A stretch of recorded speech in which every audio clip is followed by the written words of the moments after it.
Hello bachcho.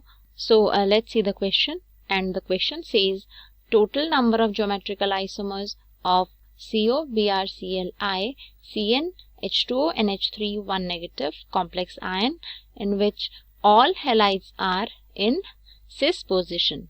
ठीक है, तो यहाँ पर हमें total number of geometrical isomers निकालने हैं एक कंपाउंड के, और इस कंपाउंड में जितने भी हैलाइड्स प्रेजेंट हैं वो सिस पोजीशन में प्रेजेंट हैं. ठीक है, तो जो कंपाउंड हमें दिया है वो कोबाल्ट का कंपाउंड है, CO, Br, Cl, I, Cn, H2O, NH3 1 negative. ठीक है, तो इस तरीके से एक कंपाउंड हमें गिवन है, और इस कंपाउंड के total number of geometrical isomers हमें बताने हैं, जबकि जो तीनों ही हैलाइड्स इसमें प्रेजेंट हैं ये तीनों हैलाइड सिस पोजीशन में होने चाहिए. ठीक है, तो इस क्वेश्चन को सॉल्व करते हैं. तो सबसे पहले मान लीजिए कि जो तीनों हैलाइड हैं वो इस तरीके से एक दूसरे के साथ सिस पोजीशन में प्रेजेंट है.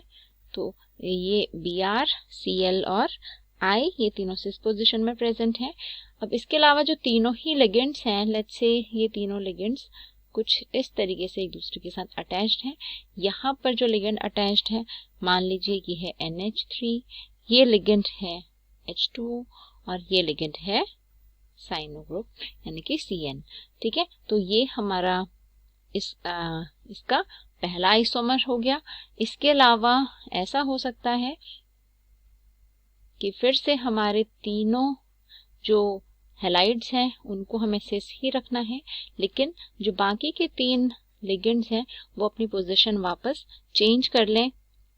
तो मान लीजिए NH3 अपनी पोजीशन पर है, लेकिन H2O और Cn अपनी पोजीशन को इस तरीके से चेंज कर ले. ठीक है, इसके बाद जो नेक्स्ट पॉसिबिलिटी है वो कुछ इस तरीके से है. इसमें भी हमने Br, Cl, I को इनकी ही पोजीशन पे रखा, एक दूसरे के साथ सिस पोजीशन में रखा.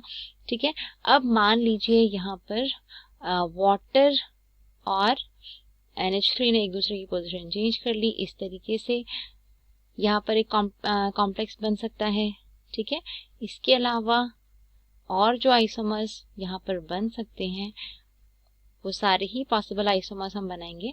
तो मान लीजिए यहाँ पर H2O तो है, लेकिन NH3 और Cn ने वापस से अपनी पोजीशन चेंज कर ली. ठीक है, और इस तरीके से एक आइसोमर हमें मिल गया.